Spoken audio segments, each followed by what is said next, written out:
Hi everyone, LazyFire here. Welcome back to Battlefield 4 Multiplayer. Today we're playing on Siege of Shanghai, or SOS for short, and this video is going to be more about the gameplay in the map rather than any vehicle or class I might use. Actually, I spend the entire time as the engineer, and I do jump between a few different vehicles, so get my thoughts on those on this map as we go. This map is actually pretty well known in Battlefield circles because it was the map that was featured in the Alpha at E3 and later on in the public beta. And it has a few little quirks, but it also features one of the best examples of what they call Levolution that's around, and that is knocking down the giant tower at sea. As I go into this menu to check out my squad, the tower at sea is the tower from Mission 2, or Episode 2 of the Let's Play, and you go all the way up to the top of that thing and you can capture a point there, but you can also jump off of it out to points like B and D very easily from there. And because of that, it's a really popular spot. You should actually either do one of two things: knock it down, which is the Levolution effect. It creates the peninsula out in the middle of the little bay there, and it also allows you to spawn into a murder boat, or a fast attack craft as they are. And the second thing is that you can also just go up there and capture it as fast as possible and defend it for the rest of the round and hope and pray that no one else comes and takes it from you, because that thing is super useful and everyone wants it because you can jump off those points out onto the other locations. And the big quirk about this map, oh by the way, I got killed by a staff shell glitch, but I have no idea how that road collapsed. It actually takes someone firing at the pillar underneath with an explosive to take it out. Anyways, one of the big benefits to that thing is that you can jump onto the roof of a building that overlooks the B point where I am now. Like the roof of the building that's right above me, actually. If you get up there, you can put down a spawn beacon as a recon and let people spawn on that, and they can fly or paraglide or whatever it is over to A. And if you're the Chinese side in this map, that means that you can basically win the game within about 45 to 60 seconds of the game starting. Because if you can limit the other team's ability to get their very first spawn, the A spawn here especially, that means that you're actually limiting their ability to have a third tank. Yeah. In A and E, the two spawns that you kind of walk into by default, there is a tank that spawns there. And you can have 4 tanks just destroying somebody in spawn. It's really bad. Also, these elevators are the only way up onto a lot of the roofs besides helicopters, and people like to throw mines down or C4, and they'll just wait to hear the ding of the elevator showing up and then explode it. That's what happened there. It'll probably happen a couple more times throughout the game that I won't even see, but I know better than to try to do that again after I saw him throw down another brick of C4. Now, what I could do is basically have a war of attrition with the guy and keep going up there and letting him get kills on me and until he ran out of C4 and then make him fight me, but that didn't work. Right here, another friend or a guy from my friends list joined the server, and that kicked me out of the squad I was in and brought me into a private squad with him. And that's not really effective when you're trying to be a fighting force that's communicating. We're all in a mumble right now. So he actually ends up joining this squad in a moment. There he is. And we're basically going to stick together for the rest of the round. But being in a squad on a map like this, where you have the advantage of, if you're going to storm the C building, you can coordinate which elevators you're going to go in through, all this other stuff. So it's really worth sticking around in a squad. But you can see here, the E point is almost inside that enemy team's spawn. So they can just roll a tank or an LAV or whatever right into this thing easily. Conversely, the A point is on the roof of a building a little outside of our spawn, and you can capture it from below, but it's in a dangerous spot. So people can come off these doorways, they can be on staircases. It's a really dangerous proposition to take A. E is a little safer, but not by much. But it is a little bit more open as well, which means it's a little easier to kind of weed out people who are hanging out in rooms and hiding and keeping you from capturing points. Right there, I missed a Syrah shot that I should not have. Oh well. You'd think I'd use it enough that I know how to do those things right. But you can see there's a massive amount of people over at that C tower. it will be like that all game, every game you play on this map until you knock it down. And if you're on the US side, your benefit of being able to jump off of the C tower and go to D is not as good as the benefit for the Chinese side of being able to jump off the C tower and go to B. Because if you jump off at B, like I said, you can put a spawn beacon down and people can jump over to A pretty easily. If you do the same thing at D, there's an easy elevator that gets up there. It's a shorter building, and you do not have the real ability to float your way over to E from there. You actually will have to walk at some point. You can also go over to other buildings in that area, get on elevators there, and do the same thing that they're doing, but yeah, you'd have to fight through it, and they can get on the elevators too. So you have this kind of you have to look at it, the cost-benefit analysis kind of thing, and say, am I really getting any sort of benefit from keeping that tower up? And if you're on the US side, there's no real benefit to it. It might be helpful if you take it and you need to go defend B by jumping off of there, but you can just usually spawn there or at A or something. It's a lot easier to do it that way than it is to jump off the tower, wait 20 seconds while you float, and hope that you get there in time to help out. The other big problem with that B building that you can parachute onto is that if you have snipers up there, it's one thing. And if they're throwing down motion sensors and C4 and such, you know, that kind of exacerbates the problem. But they have a really, really good view over that B plaza, and I've had points where I, come out of the A area or go into B, and I'm just automatically hit with 4 or 5 rockets because engineers will spawn on the snipers who go out there. And right here, this was a bad idea. Actually, spawning in that helicopter seemed to have been a bad idea. Unfortunately, he was being targeted by the attack chopper and just got nailed, and I jumped out after we had crossed the barrier out of bounds, so I died to that. So yeah, you'll see it later on, actually.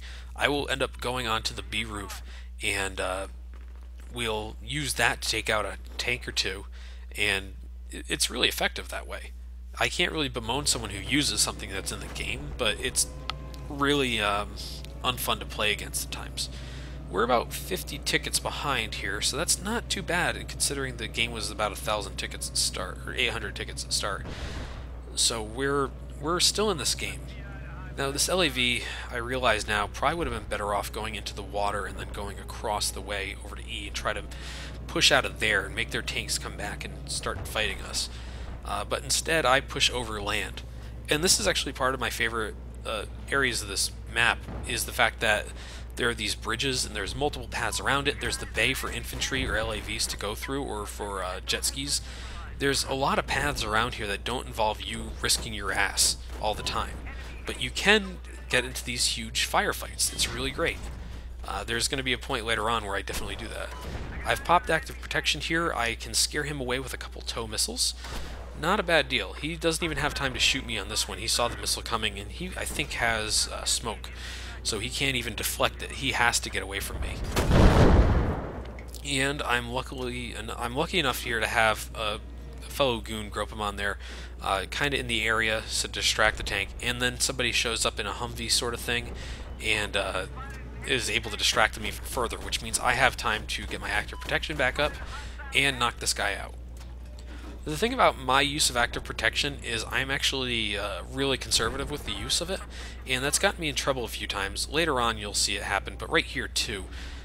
There's an LAV that crosses the corner, and then there's a guy who comes up right in front of me here. I should have popped it.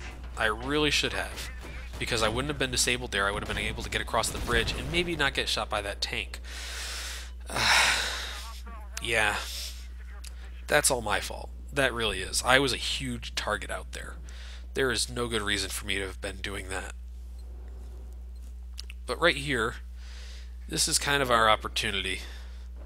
This is, we took C, so we could go onto the B roof pretty easily, clear out those guys, and then go downstairs. What I decided to do instead is Sausage Feast seems to be working on a tank. He got stuck down there, and I figure he's probably okay. I decided to go up the roof with these guys, and I wanted to get in the elevator with them, and then I realized a little after that, like, oh wait, this is a good thing, because it means I won't get completely fucked if there's more C4 up there. Now you'll notice these guys are on that elevator, but they're not going anywhere. They're still down there with me. It's because the elevator just simply teleports you to the top as soon as it happens. I think there's some sort of physics thing that would actually cause problems in this game, the way the physics work. Like the sudden stop of the elevator at the top floor would actually probably kill you, or if you jumped while the elevator was going down, you'd probably float. I'm not sure if that's what's going to happen, but yeah, it might be the case. Anyways, right here, we've basically cleared off this roof. But they've jumped down to this one too. So, this is the guy who C4'd me earlier. He gets what was coming to him.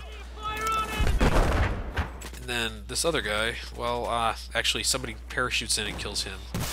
I was hoping for the double there, but oh well. And then I jump down. You do take some damage sometimes when you parachute. If you hold back, you'll actually slow, or hold down, you'll actually slow a bit. Anyways, this is the dangerous part for the vehicles at B, is somebody getting on this roof. They have such a good view of the area, and with the SRAW, they can just guide the rocket, so they don't even have to worry about leading you, and they can do what I do. It's a really dangerous spot to have people in. This is why there are things like the XM25 and the mortars. If you use those correctly, you can really fuck up these guys, the guys who are going to camp on the roofs day. But unfortunately, it's still difficult to use them because they have limited amounts of ammo, and people will generally move around a lot on the roofs while the things are in motion. If they know they're getting shot, they'll just stick away from the roof. Sausage here has cleared out B by bringing a tank down here. The problem with this is that you can't really get the tank out of this area. The corners are too tight, and the collapsed section there is not really helping. But unfortunately, there is a tank and an LAV up there, no, that was an MRAP. But it means that someone has to take him out, and I'm here, so... Oh, actually, it's 2 tanks. So I figure, fuck it, I will repair tool this guy, but that other dude got me twice within a Mark 11, so no luck for me. I still am impressed at people who can hit someone at that range with the Mark 11's ACOG. But look at the swarm of people over on B. Just absolute insanity. Somebody parked this chopper here with the express purpose of killing 2 snipers on the other side of an air conditioner on this roof. I wish I was making that up, but that's what that seems to be doing here. But now I have it. I'm not a terrible pilot. I'm actually kind of okay, if I do say so myself. I can do some pretty dangerous things, or things that look pretty dangerous, and keep us alive pretty long with flight. But I sometimes have an issue with momentum in this game versus in Battlefield 3. Especially on the transport chopper, it'll randomly just speed up to like 100 miles an hour and then drop down to 3. It's very weird. So what I tend to do with this thing is keep it low enough that people can pick off people on the ground or fire on them and harass them, but generally high enough that a tank won't be able to hit me. But here I start to lose a little power because I'm getting hit by an attack chopper, and then tank. Yeah, I get hit by a tank. Well, if I'd known how many tanks there were over here, I probably wouldn't have done it, because there are, wait for it, 3 tanks facing our spawn. One of our tanks is not in our spawn or dead. Here's the other one. And then we have another tank out there that seems to be the one from E. So they may have our A tank, and there are 2 starting tanks that they're working with here. We're not in a good spot.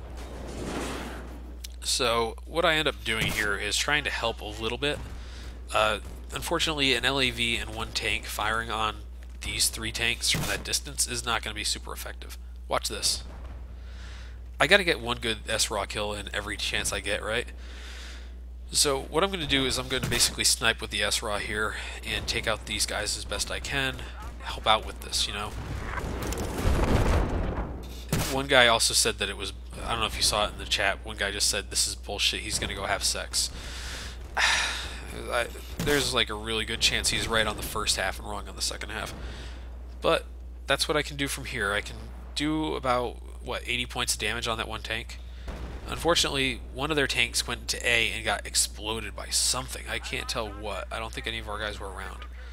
So now A is kind of open, but if I had vaulted over that the way I had expected to there, I probably would have lived through this encounter. Instead, I decide I have to run away because I might be in a lot of trouble. But he followed me out with 8 health. That's pretty hardcore stuff right there. I would not have followed me out with 8 health. I would have hung back and let him do that. But to be honest, I probably would have also swung around the backside of A and tried to take him out from behind if he stayed there. But we have E, we have D, and we have C. We've basically flipped them over into our spawn area. So what are they really benefiting from here? We have all the major points. Well, unfortunately, they also seem to be spawning people on each other near these points. So in a moment, we're going to go from having 3 points to losing all 3 points at once. Phil asked me to stop for him here, so I did. But you can see there's a bit of fighting going on the roof of this building I'm facing. There's guys over at E now, and you'll see how many people are at E. It's insane. I don't know where they all came from. And there's guys taking D, they've already taken C, and they're taking E from us. So we're in a bad way. Like, sometimes I want to say that the game is fair a lot of the time about some of this stuff, and it is. There's nothing it can really do about people spawning or moving places. But there are times where it feels like one team has like 4 people and the other team has 32, you know? Like there's maybe one squad that's doing something and then the everyone else on the team may as well not be there. That's what it feels like sometimes. And right here, Phil makes me aware of this LAV before it hits me. What I do is I let it fire its first tow missile off at me, and then as soon as I know it's reloading its tows, I hit my active protection. This is kind of important because it means that I'm going to be able to get away with not getting hit by their first tow and their second round of grenades. Unfortunately, a guy with a law kind of took me out there. And now we have D. And that's it. Not the best thing for us here. Now, if we had knocked out the tower early on, I feel like it would have been a different game completely. But, you know, like I said, the tower is a pubby haunt, and people get really upset if you take it out too early. And sometimes it is actually beneficial, but it's down now. So you're going to see a lot more stuff happening on this map. There's going to be a pretty big visibility problem low on the map, and there's going to be a peninsula out there instead of the tower. So that's actually pretty cool, the way it changes the map. But it makes it easier for someone like Art or something like our team to actually function a little bit better because we can just take a helicopter out there, drop some people off, and be done with it. The other team has the same advantages as we do in terms of helicopters and everything, but they can also swim or take boats out if they have to. I hate using the transport chopper miniguns because they're inaccurate and they do almost no damage. But it's a really useful thing. You can keep infantry buzzed, you can suppress them, you can assist with your teammates on the ground, and it keeps some people off of you. So it's always worthwhile having a gunner in these things. I will usually stick around and gun for people if they want it. If not, I'll hop out. Unfortunately, Phil didn't quite turn as hard as he could here. He actually gets out of this. I'm very impressed. He got out of this. Unfortunately, there's also an attack chopper nearby, and he doesn't have any defenses against that in a transport chopper. If I'd known he was going to go up, I would have targeted that. Once again, MRAP kills me over at E. I think it's even the same guy. I'm not sure. But you can see these guys are constantly over at E, despite the fact that it's their spawn point. They're taking a lot of effort to just knock us out of there. And look at that. That is an armored convoy coming over the bridge. That's not good, especially with a lot of us over in this area here. You ready for one of the weirder encounters I have in this match? I don't know why I did what I did, but I did it. And instead of dying, I take his tags and then die. Yep. And then I put my celebratory message of stab Whitey into the chat. My abuse of the chat would later get a bunch of goons kicked out of the game and would get me banned from the server. So, you know, I gotta set the standard. It was actually a pretty fun ban. I didn't mind it at all. I spent maybe 3 or 4 games trying to build up to it. But you can see I'm not doing great by any measure. And like I've said before, I am not the best Battlefield player in the world or anything like that, and I will never pretend to be, but I have some moments, and I always think these things are kind of entertaining to watch no matter what. So I'm generally in the thick of the action, except for when I'm flying these things. So, you know, I don't plan on showing just these videos of me being awesome at this game or goon teams destroying the other team, although I do have a few of those videos because that generally happens. So, you know, if you're expecting to see those, don't worry, I'm not really concerned with everyone thinking I'm great at this game. And here we have a bit of a problem. We want to take that D building, but no one wants to jump off. So, luckily, the enemy team does persuade us to get out of the helicopter eventually. Riller's really trying here. He's trying to give us some areas to jump off to. He's trying to fly us over hot spots, everything. But no one really jumps out. I think one guy jumped out over C, maybe. But we're down a lot of points. Riller will actually point out later on in this flight that if we captured 4 points of the 5 points at this point, we could win. But like 40 seconds from now, that's not a possibility. Oh, and transport choppers in the previous game could do damage to heavy armor like that, but not in this game. So you have to be a little careful about that. Right, the transport chopper guns are basically just another seat to hang out in. So I hop out here, because I think I can repair when we hit the ground. And I get LMG'd to death, and then it blows up. Not a good round. Oh well. It could always be worse. But yes, this beatdown of epic proportions. Look at D. It's swarmed with people. It's kind of common, unfortunately, for this map for the US side. It's not well balanced towards that end. And I've definitely been on Chinese teams that have lost, but like 90% of the time, if you spawn US, you've almost certainly lost unless you take out the tower immediately. I know I sound bitter, but that's kind of my experience on this map. Right here, we're now just trying to staunch the bleeding a little bit so we end up with a respectable number of tickets drained from them, but not too much you can do at this time. That boat would have helped, but they spawn directly into it if they have C. If we grabbed all 5 points at this time, we could have won. That's how bad this situation is. You haven't seen me do a lot of swimming in this game, but it's actually pretty interesting. In the previous game, you could not dive or anything like that. In this game, you can dive, you can use knives, you can fire a pistol, and you can also sprint while swimming, which is pretty cool. But being able to use equipment is a big boon, because you can use a repair torch underwater or in the water on a boat or something, or throw C4 down, or throw slams. Very effective. So people in the water, boats or anything like that, are not indestructible.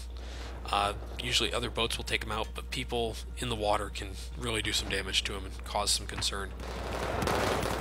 I've really got to go put the video where we do really well on Shanghai from the Chinese side together to show you what the disparity is. I'll have to do that at some point soon. But this is more or less over.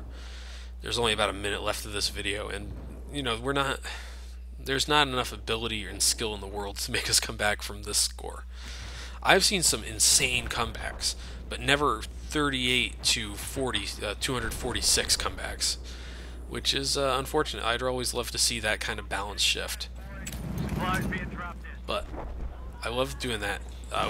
You can actually tell when people are nearby if you throw a grenade at them, because their guy will audibly yell. That's how I knew this guy was here, actually. And teammate killed him. Good deal. And we gave each other the universal greeting of scared people who know that there's enemies in the area, firing a couple rounds. And that's actually my vehicle there that fired on me. Man, I don't understand how he survived as many shots as he did. I don't understand how I'm still alive. But that's more or less the end of the game. Like I said before, it did not go well, but could have gone worse, I think. Possibly. Oh well, we won almost every other game on this server for the rest of the night, so I don't feel too bad. Thanks for watching, everyone.